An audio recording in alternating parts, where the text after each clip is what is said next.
Hi, my name is Nancy. I'm going to be talking about the Sinan complex of Mir Hamas Sultan at Eden Kapi Mosque. So, what is this? So, the Mir Hamas Sultan Mosque, it resides in Istanbul and is on the western side of the city. So, it was commissioned by Mir Hamas Sultan. She's a princess of Suleiman the Magnificent.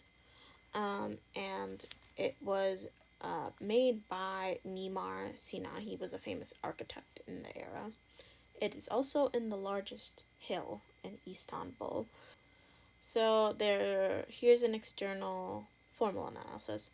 So you'll see a lot of symmetry is used a lot, and there's a lot of cold tones, and you'll notice there's a fountain in the courtyard. So this courtyard is very rectangular shape, and you'll see this later. So it's called a shadarvin, the fountain, and this place allows visitors to do a ritual purification or a wudu. And a wudu is when you wash your hands, you wash your feet, you wash your mouth to pray, which makes sense because in Islam you're praying on a carpet rug.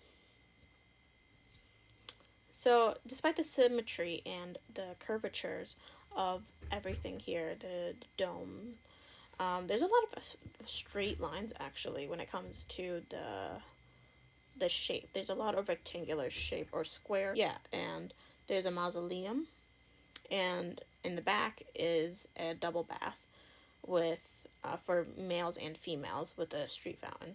It's not in use anymore. And wasn't very taken care of very well.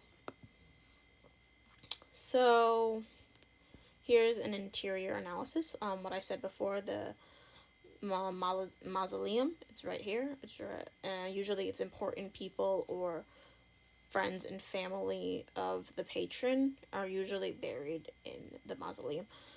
This is not actually where Mihrimah Sultan is buried, though. She is buried next to her father, or like, at least in the Sule. She's not buried in the two mosques that she commissioned. The interior, you'll see that the curvature and light is the most recognizable aspect of this mosque. There's so many windows. There's like at least 6 tiers of layers of windows everywhere. Women are only allowed to be on the second or third floor. Men are only allowed in the court or the interior first floor. You'll notice the niche. It has gold detailing, and this is most likely where the imam will start the prayer, which is like similar to a priest, but not exactly. So you'll notice if you are praying, you will look up. You will see like the circular motif going around. There are also like beautiful calligraphic inscriptions here and here. A common one is usually this means Allah or God. So, iconographic analysis. Again, the use of light, the stained glass, it gives like a holy feel to the area, a very warm feeling, and that contrast to the colder, cooler exterior. And this whole complex, it's very expensive. This is meant to show off Amir Hamad's wealth. There's less decorations than some other mosques, but like the lighting is definitely what makes this very well made. Um, Patterning, it usually means unification or heaven. You can see this in the dome. Right here, you can see these are all windows. These little dots over here are all windows, and these detailing, these pattern making makes you feel smaller compared to God or like heaven, and that's one way to do that. So in Islam, the combination of blue and white can mean heaven or peace and prosperity, that sort of ideal. Gold, the gold detailing on the top, that usually means wealth or good fortune, and you see that here in the niche as well. Red has dual meanings. Sometimes it can mean love and passion, or it can mean sacrifice and murder. So maybe in the context of a mosque, you have to sacrifice yourself a little bit to be considered holy. That could be in one interpretation. Over here, this is where the chandelier is connected that you'll see here. Some historical. So Mimar Sinan, he's a famous architect, and he sort of refined the style for Ottoman architecture. It would have been like a while since they've conquered Istanbul, but they definitely took inspiration from the Byzantine style of architecture, with Hagia Sophia, for instance. Hagia Sophia also has a dome, it has arches, it has curvatures like everywhere. So you can tell when Sinan took some inspiration from. But he refined the style so that it was more in line to the personal taste of the people there. He worked under Suleiman the Magnificent for 50 years, and that's considered his reign. Suleiman the Magnificent was considered part of the golden age of the Ottoman Empire. He constructed over 476 buildings over his lifetime and lived from 1490 to 1588, which is a very long time. It would have been over perhaps like 90 years old when he died. So here is Imar Sultan.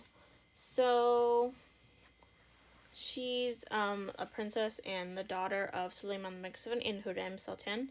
So Hurrem, we already talked about her in class, but she was a slave, but found favor with Suleiman and became a grand mother, like the grand Vistrade Sultan, which means like the head.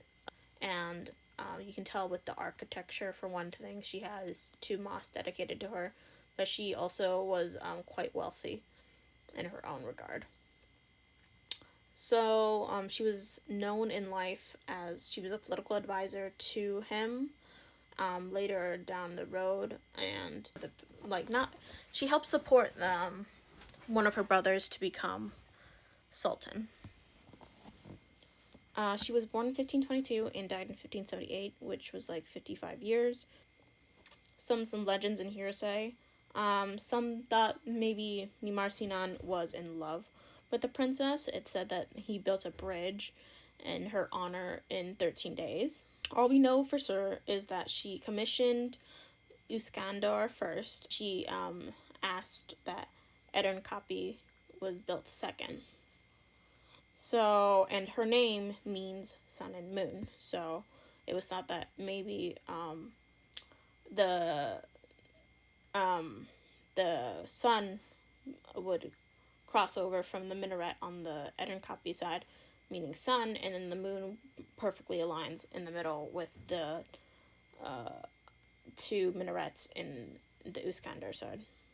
This is just hearsay, but it's something to think about, I think, when it comes to architecture. There's just a little bit of a story.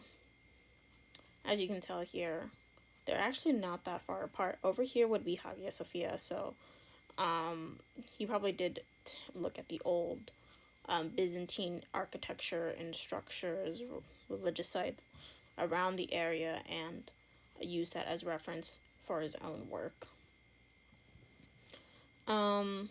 Yeah, as you can see, western side and the eastern side,